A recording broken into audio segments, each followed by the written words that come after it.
you're a home buyer, somebody or a young person looking to buy a home, you need a bit of a reset. There is a possibility on the other side of this that inflation could actually be quite low. Welcome back to Real Estate Mindset. Today's video is going to be absolutely bonkers. We have a new record high as far as mortgage payments in the housing market. So a new level of unaffordability is hitting the housing market right at the start of spring home buying season. And so the market and the economy continues to do well, right? And is continuing to show us it's resilient. However, don't forget this. So if you're wondering, why are home prices still higher and why is the economy not falling apart? Look at this, guys. Government deficit spending. I want to bring to your attention that in 2009, the worst year of the great financial crisis, our deficit spending was $1.42 trillion. Now, let's fast forward into 2023, okay? The great year of 2023.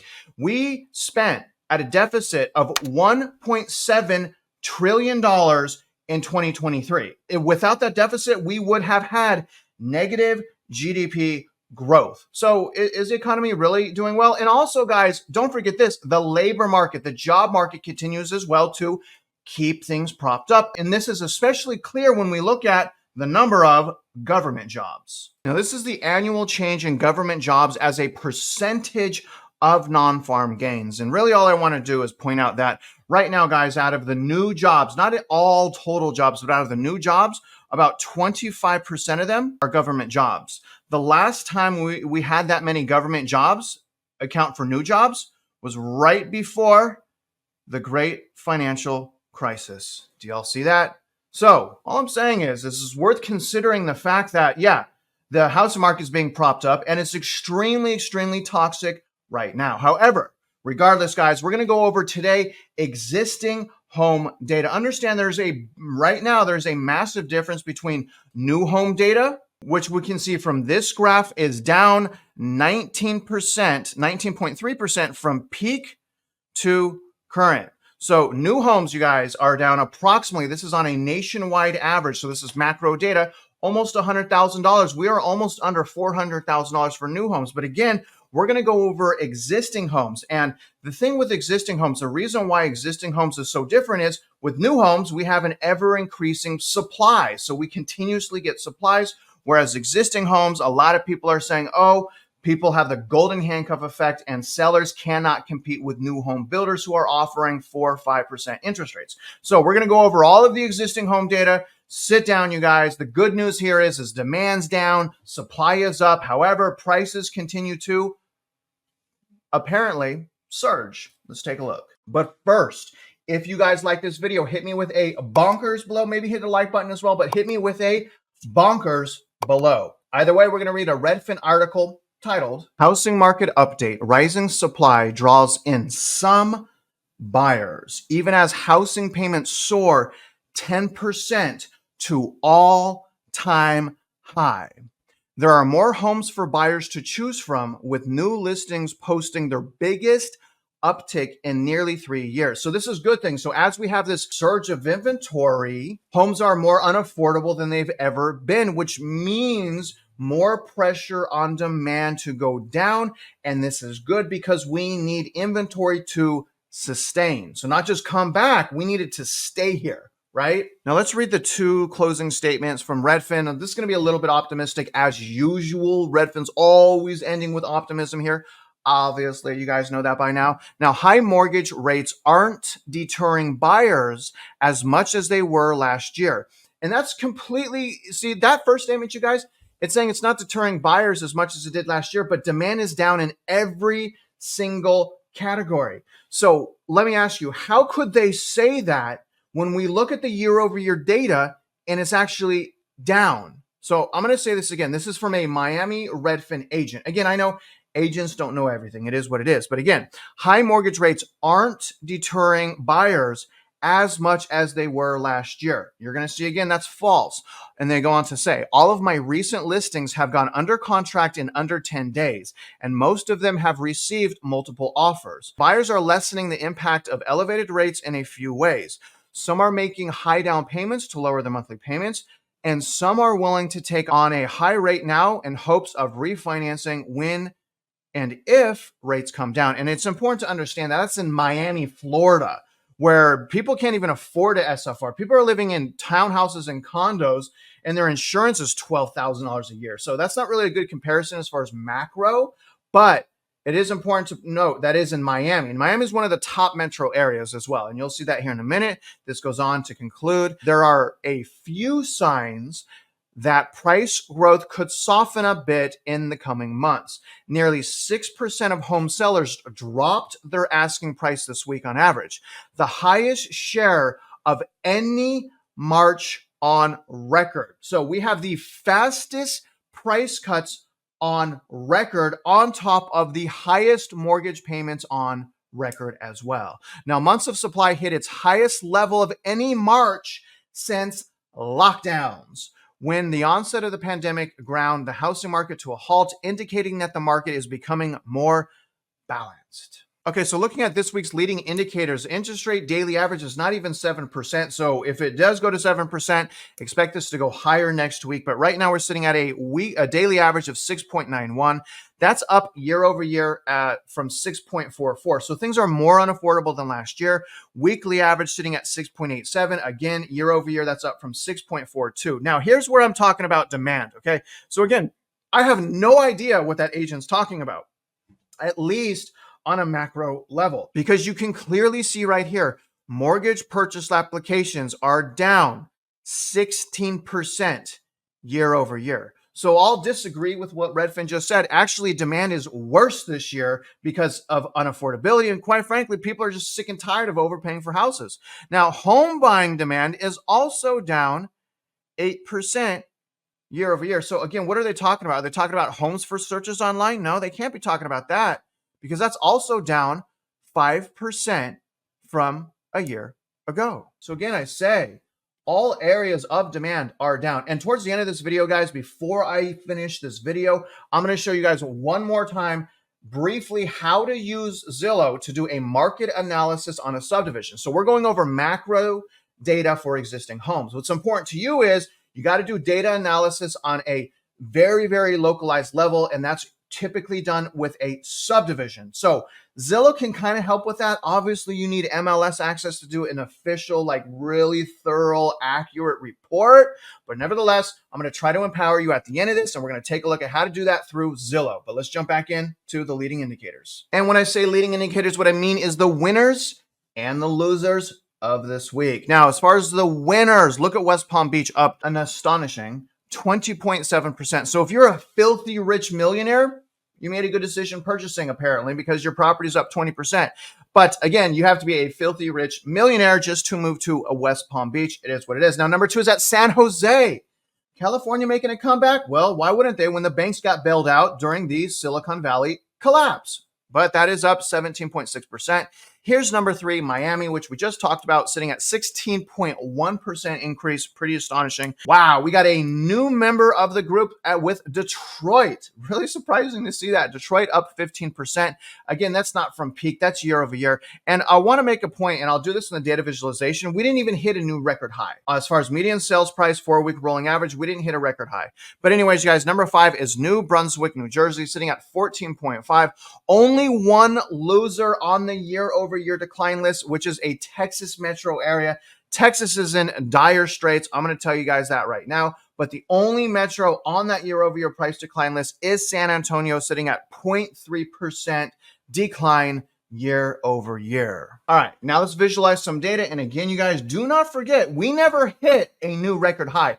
Again, on a macro level, when talking about existing homes, not new homes. People get that confused. We're talking about existing homes. And this is not even like hyper local. We're just talking macro data. Take a look. Just in case you forgot, and I know you probably didn't forget, but our record high was right here in red. Okay. So this was in 2022.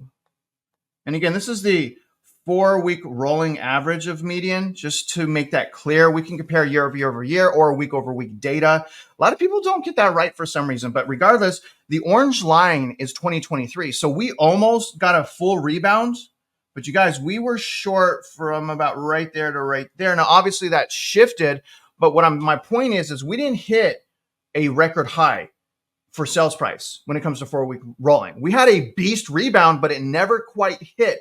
Nevertheless, you guys, we are up, according to this, 4.6% year over year. Okay, that's year over year. But when we count from here to here, all right, we're up about 3.8%.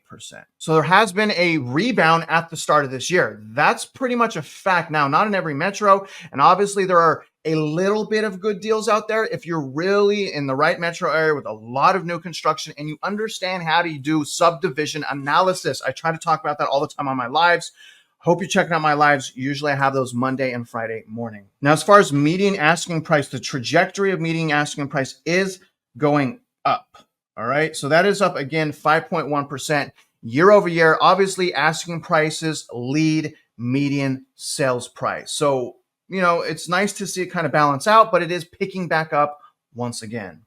Again, just in time for spring home buying season. Now, here is the doozy right here, you guys. Home buying housing payments sitting at 9.8% up year over year. That is just so astonishing to me. The average mortgage payment right now, you guys, is $2,721 just 3 years ago. Okay, so right here, just 3 years ago, mortgage payments were about $1,600 just 3 years ago. And here's the issue, guys. Here's why I'm saying, a primary reason why I'm saying this is not sustainable, because real wages adjusted for inflation did not go up during this time.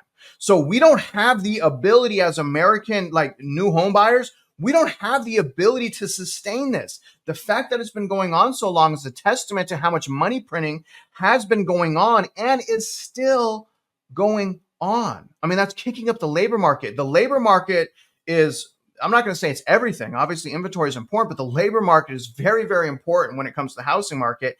And we haven't really seen it completely fall apart yet. We've seen it in full-time jobs, but the part-time job market is hot. In other words, guys, we need to be making, okay, for this to be sustainable, plus 60% more income. So we need to be making 60% more income for this to be sustainable from any historical standpoint. Think about that. We are way out of whack right now, and the housing market overall is incredibly toxic. And that's why I keep telling people, if you can wait, the best thing to do is wait right now. Just don't listen to these suits. Don't listen to these over-optimistic realtors. If you can wait, okay, if it doesn't hurt you at all, then we should wait. Wait for what? What should we wait for? Wait for the election to finish, for one, for us to enter a recession, and for additional smoke to clear the air. You guys, home prices are way too high right now. You guys understand I'm saying that, right? I think it's way too soon if people are purchasing. Again, though, I will always say this. There are a handful of good deals. It's very difficult to find those if you don't have access to MLS. So you better hope you have a great realtor or you have access to MLS. Again, I'm going to show you Zillow, but let's jump back into the data. Very, very beautiful trajectory here with new listings of homes. We're up a whopping 15%. Okay, so finally, my gosh, you guys, finally the quantitative tightening in the interest rates, which should have been higher. So rates should have been higher. We see that because we still see inflation in shelter. So rates weren't high enough. But regardless, you guys, finally the trajectory is going up. We have a lot of houses coming to the market. Not where we need to be. So not, pre-pandemic, but it's getting there. So we are surging. We are up a whopping 15% year over year. And that's a testimony. Again, that's a good thing. Let's move on. Now, this may be the best thing of all, which is active listings. Now, remember, you guys, I'm saying we need right around 1 million active listings, probably more like 900,000.